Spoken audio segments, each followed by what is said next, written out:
اب آپ جب باہر آتے ہیں، ہم ابھی ان چیزوں کے اوپر آگے تو بات کریں گے، لیکن ابھی میں اس موضوع کو توڑنا نہیں چاہ رہا۔ آپ باہر آئے اور آپ نے باہر آ کر بتایا کہ آپ نے وہاں پر بہت سے ایسے لوگ دیکھے جو بے گناہ ہیں، جی ہاں جی ہاں صحیح۔ جن کے اوپر یہ توہین مذہب کی جو ہے وہ 295 لگائی گئی ہے، اور آپ ان کے لیے آواز بن کے آپ ان کے لیے جو ہے وہ کام کرنا چاہ رہے ہیں، اور آپ پھر اس لا کو بھی چینج کرنا چاہ رہے ہیں۔ جی، اس میں امپروومنٹ چاہ رہے ہیں، امپروومنٹ ہاں آپ جی، اس بالکل کے اندر چاہ رہے ہیں کہ اس کے اندر امینڈمنٹ ہو جائے۔ جی ہاں جی، اور بالکل ہو۔ یہی یورپ بھی چاہتا ہے، امریکہ بھی یہی چاہتا ہے، ٹھیک ہے، آئی گیس فیٹف اور IMF بھی یہی چاہتا ہے کہ آپ یہ 295 کے اندر چینجز کریں اس کے اندر یہ، ٹھیک ہے۔ اب وہ چینجز آپ کیا چاہتے ہیں؟ دیکھیں، یورپ امریکہ چاہتا ہے کہ یہ دفعات اڑا دی جائیں، ہاں جی، ہم یہ نہیں چاہتے۔ ہم کہتے ہیں دفعات رہیں، ان میں امینڈمنٹ کر دیں، توبہ کی شک ڈالیں، ٹھیک ہے۔ کیونکہ اگر کسی شخص سے کوئی اس قسم کی غلطی ہو جاتی ہے اور وہ مسلمان ہے، وہ جان بوجھ کے ایسا کیوں کرے گا؟ سلپ آف ٹنگ بھی ہو سکتا ہے، یا اس کو سمجھنے میں غلطی لگی، یا اس کے الفاظ کا چناؤ ایسا تھا کہ آپ کے نزدیک وہ توہین کی کیٹیگری میں فال کر گیا، تو ایک توبہ نامہ لکھے اور دیٹس آل۔ اور میں آپ کو بتاؤں، آپ کے کیمرے کی وساطت سے ایک لیگل پوائنٹ بتاؤں، 295C کوئی آئینی ترمیم کے ذریعے داخل نہیں ہوئی بھی، سمپل میجورٹی سے، اور اس کے اوپر سپریم کورٹ کا فیصلہ ہے کہ 3 دن دیے جائیں گے، اگر بندہ توبہ کر لیتا ہے تو معاملہ ختم کر دیا جائے گا۔ لیکن وہ 3 دن آتے ہی نہیں ہیں، 3 سال، 5 سال، 10 سال، 13.5 سال سب سے لانگسٹ۔ جو بشپ صاحب کا میں نے ذکر کیا، بھٹی صاحب کا، وہ ظفر بھٹی صاحب، وہ 13.5 سال کے بعد ان کا ایکویٹل ہوا، اور وہ جعلی کیس۔ ہاں جی، ظفر بھٹی صاحب کرسچن، وہ پروٹیسٹنٹ بشپ تھے، کرائسٹ چرچ سے تعلق رکھتے تھے۔ تو آپ اندازہ کریں کہ جب ہمارے ملک میں یہ ساری صورتحال چل رہی ہو تو توبہ کی شک اس میں شامل ہونی چاہیے، اور اس میں نے 4 پوائنٹس بتائے کہ اس سٹیپ کو فالو کرنا چاہیے 4 سٹیپس کے اندر۔ نمبر 1، اگر ویڈیو کا کوئی کیس آیا تو پورے کانٹیکٹ کے ساتھ ویڈیو دیکھیں۔ نمبر 2، اس کا فرینزک کروائیں کہ وہ جعلی ہے، AI جنریٹڈ ہے یا کارڈ چارٹ کے بنائی گئی ہے۔ نمبر 3، اس بندے کا میڈیکل کروائیں کہ اس کا ذہنی توازن تو نہیں بگڑا ہوا۔ ایسے لوگ بھی ہیں، ابھی شہزاد نام کا ایک بندہ ہے، اس کے والد صاحب ابھی آج ملنے بھی آئے تھے، اس کا ذہنی توازن ٹھیک نہیں ہے اور وہ دعوے نبوت کیے ہوئے ہیں، اس کو ڈاکٹروں نے پاگل ڈکلیئر کیا ہوا ہے، وہ پاگل خانے بھی رہا ہے، انہوں نے جان چھڑا کے دوبارہ سے اس کو ڈیالہ میں کیا ہوا ہے۔ جب وہ دوائی کھاتا ہے ٹھیک ہو جاتا ہے، جب دوائی نہیں کھاتا تو اس طرح کی باتیں کرتا ہے۔ اب اس کی لائف ونریبل ہے اس حوالے سے کہ وہ کہیں اپنے ساتھیوں کے درمیان ہی ایسی بات کر دے اور وہ اپنی جنت پکی کروانے کی کوشش کریں، یہ بڑا خطرناک معاملہ ہے۔ چوتھے سٹیپ میں پھر کاؤنسلنگ کروائی جائے علماء کے ساتھ کہ بھئی یہ کیا کہنا چاہ رہا ہے۔ اس کے بعد FIR کٹنی ہے تو کٹے، FIR بھی نہیں کٹنی چاہیے۔ FIR کا مطلب یہاں پہ یہ سمجھا جاتا ہے کہ اس بندے نے جرم کر دیا، حالانکہ FIR کا مطلب ہے فرسٹ انفارمیشن رپورٹ۔ وہ کہتے ہیں جی فائنل انفارمیشن رپورٹ وہ بتاتے ہیں، اور اس کے بعد پھر اگر عدالتیں چھوڑ بھی دیں، عوام چھوڑنے کے لیے تیار نہیں ہوتی۔ 130 لوگ ایکسٹرا جوڈیشل طریقے سے توہین مذہب کے کیسز میں قتل ہو چکے ہیں پاکستان میں، کئی لوگوں تو عدالتوں نے چھوڑا ہے اور وہ قتل ہو چکے ہیں۔ تو ہم یہ چاہتے ہیں اس میں توبہ کی شک شامل ہو اور اس طرح سٹیپ وائز اس کو لے کے چلا جائے، ورنہ اسلام کی بدنامی کا باعث ہیں یہ چیزیں۔ مجھے بتائیں، آج کی ینگ جنریشن اگر اس طرح کے قوانین کو دیکھے گی اور مس یوز ہوتے ہوئے دیکھے گی تو وہ دینی رہنماؤں سے بھی متنفر ہوگی، اور الٹیمیٹلی دینی رہنما سے متنفر ہونے کا مطلب ہے کہ شاید وہ دین سے متنفر ہو جائے۔ اور لوگ ہو رہے ہیں، لوگ بات کر رہے ہیں، کہہ رہے ہیں جی ہمیں تو ایک یہاں پہ ایک سیکولر اس طرح کا نظام چاہیے کہ جس میں دین کو اٹھا کے پرے پھینک دیا جائے۔ ہم بھی کہتے ہیں ایک پروگریسو اسلامک اسٹیٹ بننی چاہیے، اور اسلامک سیکولرزم جو میں نے ٹرم ڈیوائز کی ہے کہ تمام مکاتب فکر کو، ایون تمام مذاہب کے لوگوں کو آزادی ہونی چاہیے۔ جو 11 اگست 1947 کی تقریر ہے جو محمد علی جناح نے کی تھی، جو بانی پاکستان ہے، پاکستان کسی جرنیل نے نہیں بنایا، کسی مولوی نے نہیں بنایا، ایک وکیل نے بنایا پولیٹیکل سٹرگل کر کے۔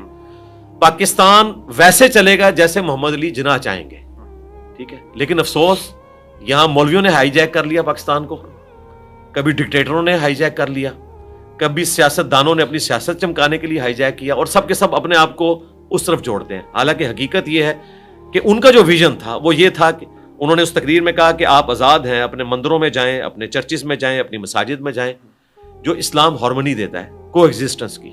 تو وہ ہمیں یہاں پہ چاہیے۔ FATF یورپین یونین وہ جو بات کرتے ہیں، ہم ان کی بات کو انڈورس نہیں کرتے کہ ان قوانین کو ختم کیا جائے، لیکن پارشلی ہم یہ بات کرتے ہیں، اور میں اس سے پہلے کی کر رہا ہوں، میں پچھلے 7-8 سال سے کر رہا ہوں، کیونکہ مجھے پتا تھا کہ یہ مس یوز ہوتا ہے اور ہوا ہے۔ اچھا، ابھی جس طرح آپ کہہ رہے ہیں کہ جی جب یہ کوئی انسیڈنٹ ہو جائے تو پھر اس میں وہ ویڈیو کو بھی چیک کیا جائے، کانٹینٹ کو بھی چیک کیا جائے کہ کیا وہ کانٹینٹ ہے، اور پھر جو ہے وہ ان کا میڈیکل بھی کروایا جائے اور پھر آگے یہ جو کانٹینٹ ہے یہ کون چیک کرے گا؟ ہاں یہ بہت امپورٹنٹ کوشچن ہے. آپ چیک کریں گے یا اسلامی نظریاتی کانٹینٹ وہ کونسل بندہ چیک کرے کر رہا ہوگا کہ شاید اس کو نماز بھی نہ آتی ہو ہاں. اور وہ انویسٹیگیشن آفیسر بنا ہوا ہے. یہ بہت بڑا ایک معاملہ ہے. تو میں نے کنٹینٹ چیک کرنے کی جو بات کی ہے وہ یہ کی ہے کہ وہ کنٹینٹ اس اعتبار سے چیک کرے گا کہ بظاہر اس میں جو گستاخانہ الفاظ آتے ہیں وہ کانٹیکسٹ کے ساتھ اسی طریقے سے بولیں گے.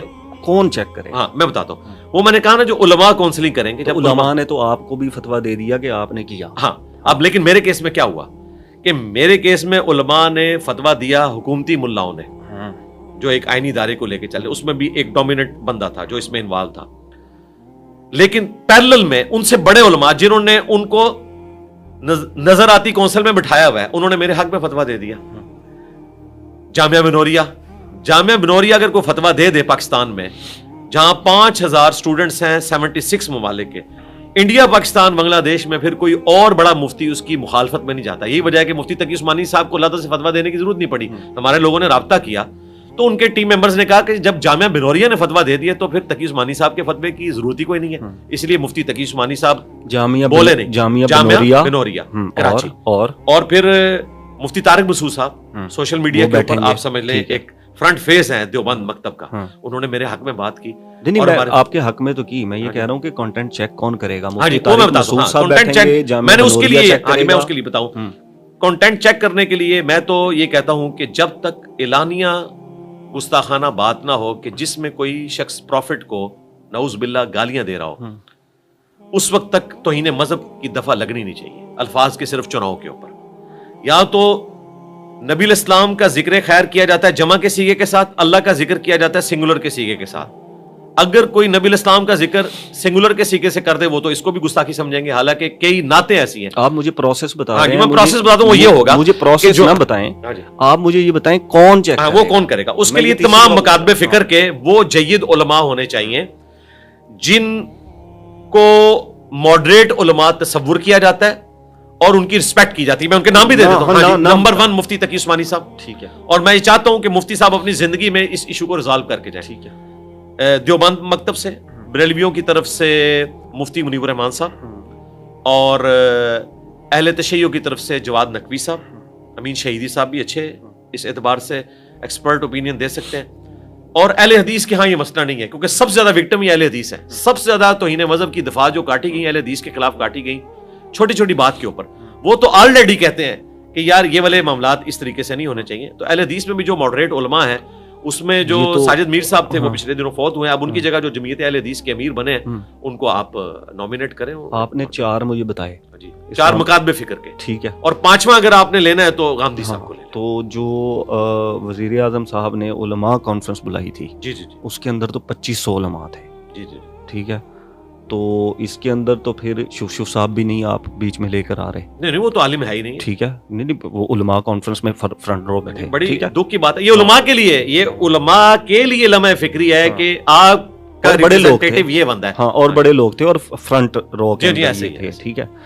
یہ 4 لوگ آپ یہ کہہ رہے ہیں کہ اپنا اپنا ریپرزینٹیٹیو دے دیں اور پھر ایک کوئی کونسل بن جائے جو اس کو چیک. نہیں ریپرزینٹیٹیو نہیں, یہ خود بیٹھے. نہیں یہ خود تو جب تک بیٹھ یہ پھر کوئی اس قسم کی کوئی چیز نہ لانچ کر دیں. جب تک یہ بیٹھ سکیں گے تو تب تک بیٹھیں گے نا. سارے بزرگ ہیں جن کے آپ نام لے رہے ہیں, ادروائز تو یہ کسی نہ کسی کو آگے کہہ کر جائیں گے نا کہ میرے بعد یہ بیٹھیں گے. تو اسلامی نظریاتی کونسل تو فارغ ہو جائے گی اس کے اندر. ہاں جی فارغ ہو جائے گی انشاءاللہ. تو آپ کو لگتا ہے کہ یہ آپ کا جو ماڈیول ہے یہ وہ اسلامی نظریاتی کونسل چلنے دے گی کہ جی آپ ہمیں سب کو فارغ کر کے یہ 4 جگہ سے ایک بندہ اٹھا تو وہ کر لیں؟ اس میں پریکٹیکلی نظر آتی کونسل خود فارغ ہو چکی ہے. مجھے بتائیں ان کے فتوے کی کیا حیثیت رہ گئی ہے. محسن اختر کیانی صاحب نے ریمارکس دیے تھے کہ اگر آپ نے لوگوں کی زندگی اور موت کا فیصلہ کرنا ہے جو آپ کو آئین حق نہیں دیتا, آپ صرف سجیشن دے سکتے ہیں.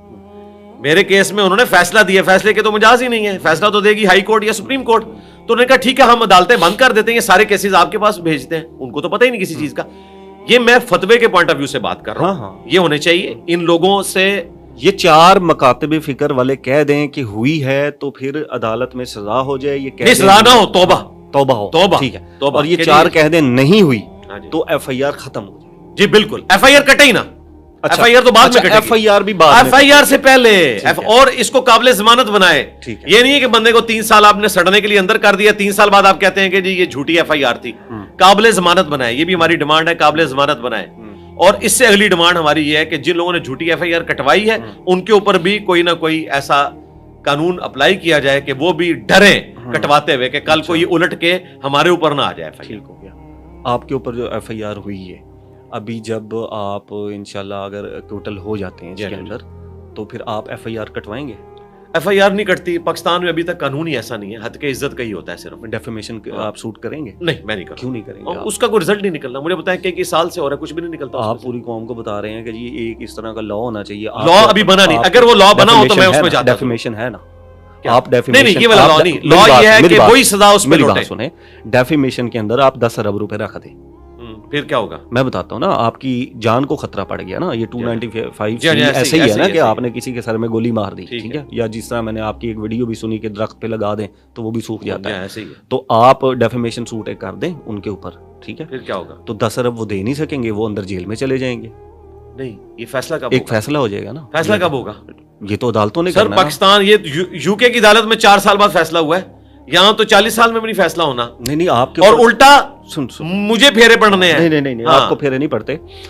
اس کے اندر کیا ہوتا ہے, میں آپ کے شاید آپ کو میں بتا دیتا ہوں کہ چلیے کسی اور کے لیے مشورہ آ جائے گا. میں نے بال کو معاف کر اس کے اندر نہیں معاف نہ کریں, اچھا, کرمنل پروسیجنگ ہوتی ہے اس کے اندر. جب اگر کوئی بندہ, جیسے میں نے اگر آپ کے اوپر ڈیفیمیشن سوٹ کیا اور آپ پھر 2-3 دفعہ نہیں آ رہے, تو وہ کرمنل پروسیجنگ کے اندر آئی گیس چلی جائے گی اور آپ کا آئی ڈی کارڈ بھی بلاک ہو جائے گا. چلیے اگر یہ ہے, میں اپنے وکلا سے مشورہ کرتا ہوں, پھر آپ کے بینک اکاؤنٹس بھی بلاک ہو جائے گا. اگر اس سے مستقبل میں یہ کہہ رہا ہوں کہ لوگوں کو مت بتائیں, لوگوں کو مت بتائیں کہ ایسا لا ہونا چاہیے. میں کہہ رہا ہوں کہ ایک ہی آپشن ہے, آپ اس کی بسم اللہ کر لیں. چلو ٹھیک ہے, وہ میں آپ کے ساتھ ایگری کرتا ہوں. آپ اس کے اوپر تو نہ کریں کہ مجھے فروٹ 10 سال بعد ملے گا.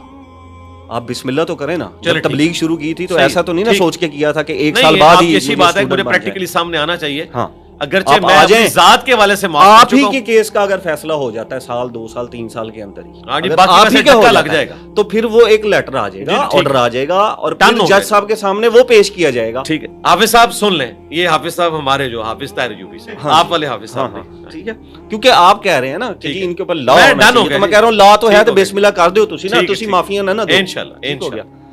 اب یہ میں اپنی ذات کے لیے نہیں کروں گا, مستقبل میں لوگوں کو بچانے کے لیے کروں گا انشاءاللہ. ٹھیک ہو گیا جی. اب وہ علماء کہیں گے کہ اینو پھڑو, اے ساڈے تے پرچہ کرا کے آیا جے. وہ تانوں نہیں پھڑدے, تواڈے کول کوئی خطرہ نہیں, انہوں خطرہ ساڈے کولوں ہے. اچھا, اپنے پیٹی پراواں کرو.